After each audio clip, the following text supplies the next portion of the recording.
ametupa maneno ya nabii. Amen. Amen. Verset 12. Naye akasema, kama Bwana Mungu wako anavyoishi, sina mkate. Malala hii hayo inakuwa nguvu. Mai hayo niko nayo.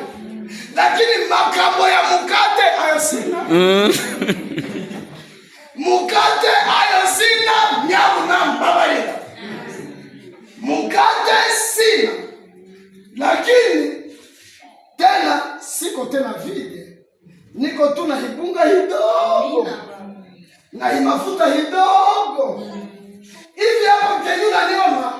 Mwa hii nchi jua iliwakaka. Mvula haikunyeshaka. Baki mvula ni baraka. Ego. Kama hainyeshe, hiki kilimo chote kama hainyeshe, hamwezi kunaka. Hakuna. Mwa hii nchi jua iliwaka. Sasa chakula zilishaisha manyumba za watu na mie mwangu sahi. Na mie sina, lakini niko na hipunga hidogo. Na mafuta hidogo. Hivi hapo kisu na niona mbesi. Mwewa mwanaume. Nimelogota hii kuli iwili. Nani si wakupiga chakula ya mingi. Anaweza ipigisha kuli mbili.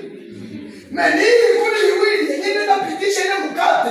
Kusema mie na mtoto yangu tukikakula. Matumaini ya kesho hatuna.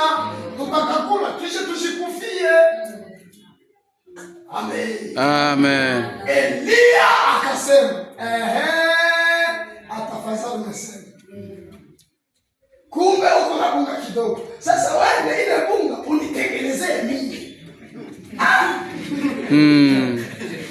Yaani inaomba mwenye Mungu ametayarisha. Ego.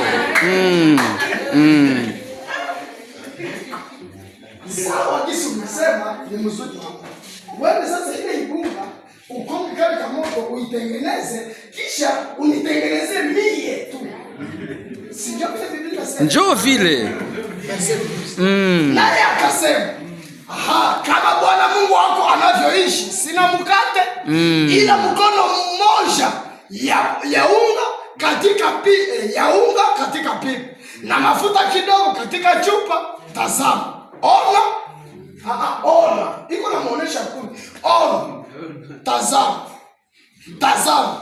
Nimelogota sisi kuni mbili. Ili niingie na kushipigia mie peke na mtoto yangu. Tukule kisha tukufe. 13. Elia akamwambia, usiogope mama. Usiogope. Usiogope. Amina. Enda fanya sawa vile umesema.